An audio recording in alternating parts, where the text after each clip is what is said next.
Hello, എല്ലാവർക്കും നമസ്കാരമുണ്ട്. Eicher 2110 ton passing ഉള്ള ഈ വാഹനത്തിൻ്റെ ചെറിയൊരു ടെക്നിക്കൽ വശമാണ് നമ്മൾ നോക്കാൻ പോകുന്നത്. നമ്മുടെ ഡ്രൈവർ ചേട്ടന്മാർക്കൊക്കെ അറിയാവുന്ന കാര്യമാണ്. എന്നിരുന്നാലും ന്യൂ കമേഴ്സിന് വേണ്ടിയിട്ട് ഈ വീഡിയോ ഞാൻ ഡെഡിക്കേറ്റ് ചെയ്യുന്നുണ്ട്. നമ്മുടെ പുതിയ ചാനലാണ്. എല്ലാവരും സബ്സ്ക്രൈബ് ചെയ്യുക, ഷെയർ ചെയ്യുക, ലൈക്ക് ചെയ്യുക, കാര്യങ്ങൾ കമൻറ്റ് ചെയ്യുക. എന്തെങ്കിലും മിസ്റ്റേക്ക് ഉണ്ടെങ്കിൽ കമൻറ്റ് ചെയ്ത് അറിയിക്കാവുന്നതാണ്. ഓക്കെ, അപ്പോൾ നമുക്ക് നേരെ വീഡിയോയിലോട്ട് പോകാം.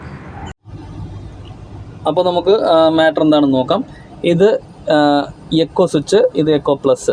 ഇത് എന്തിനാണ് യൂസ് ചെയ്യുന്നതെന്ന് വെച്ചാൽ ഫ്യൂൽ സേവ് ചെയ്യാൻ വേണ്ടിയിട്ടാണ്, മൈലേജ് കൂട്ടാൻ വേണ്ടിയിട്ടുള്ള ഒരു സിസ്റ്റമാണ്. നല്ല കാര്യമാണ് കമ്പനി തന്നിരിക്കുന്നത്. ഇത് കമ്പനി പറയുന്ന ഒരു രീതി, ടെക്നീഷ്യന്മാർ പറയുന്ന ഒരു രീതിയുമുണ്ട്, ഡ്രൈവേഴ്സിൻ്റെ പൊതുവേ ഉള്ളൊരു ഒപ്പീനിയനും ഉണ്ട്. പിന്നെ എൻ്റെ പേഴ്സണലായിട്ടുള്ളൊരു ഒപ്പീനിയനും ഞാൻ ഇതിൽ കൂടെ പറയുന്നതായിരിക്കും. ഇത് എക്കോ മോഡ് യൂസ് ചെയ്യേണ്ടത് MT ആയിരിക്കുന്ന സമയത്തെന്നാണ് കമ്പനി പറയുന്നത്. ലോഡുള്ള ടൈമിൽ എക്കോ പ്ലസ് യൂസ് ചെയ്യാനും കമ്പനി പറയുന്നുണ്ട്. പിന്നെ ശരിക്കും അത് ഡിപ്പെൻഡ് ചെയ്തിരിക്കും, നമ്മുടെ റോഡിൻ്റെ ഒരു സ്ഥിതി അനുസരിച്ചിരിക്കും ഇത് യൂസ് ചെയ്യേണ്ട ഒരു കണ്ടീഷൻ. അതുകൊണ്ട് MT, എൻ്റെ ഒരു പേഴ്സണൽ ഒപ്പീനിയൻ വെച്ചിട്ട് MT ആയിരിക്കുന്ന സമയത്ത് എക്കോ മോഡ് യൂസ് ചെയ്യുക.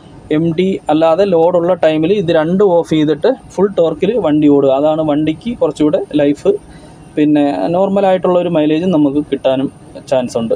ഓക്കെ, ഇത് ശരിക്കും റണ്ണിങ്ങിൽ ഇത് ചേഞ്ച് ആവത്തില്ല. വണ്ടി ഒന്ന് സ്റ്റോപ്പ് ചെയ്തിട്ടാണ് ഇത് ചേഞ്ച് ആവുന്നത്.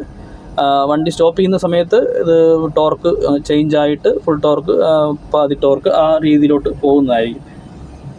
ഓക്കെ, അപ്പോൾ ഇന്നത്തെ വീഡിയോ എല്ലാവർക്കും ഇഷ്ടപ്പെട്ടു എന്ന് വിചാരിക്കുന്നു. ഇഷ്ടപ്പെട്ടെന്ന് തോന്നുകയാണെങ്കിൽ ബട്ടൺസ് എല്ലാം തട്ടിവിട്ടേക്കുക. എല്ലാവർക്കും നല്ലൊരു ദിവസം നേരുന്നു.